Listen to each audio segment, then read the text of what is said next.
Hello world and to everyone. Kumusta po kayo mga kababayan ko? Kami po dito sa Pilipinas, sa part ng Luzon, ay awat loob ng Diyos na kami po ay makakapagpatuloy sa aming buhay. At ngayon po ay siyempre nag-aayos na po sa lahat.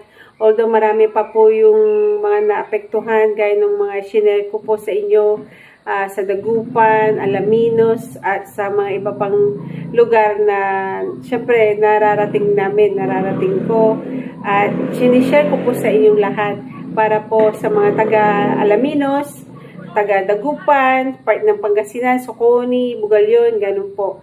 Kami po medyo sa mataas, lahat po naapektuhan po ng bagyong ito. Pero niloob ng Diyos, awan ng Diyos na kami po ay magkapagpatuloy sa aming buhay. Maraming salamat po sa inyong lahat. God bless everyone at salamat sa pagsuporta nyo sa ating channel, Filipino Life Stories at Filipino TV. Shout out to everyone. God bless everyone. At mabuhay po ang Pilipino. Mabuhay po tayo lahat. Thank you very much. God bless.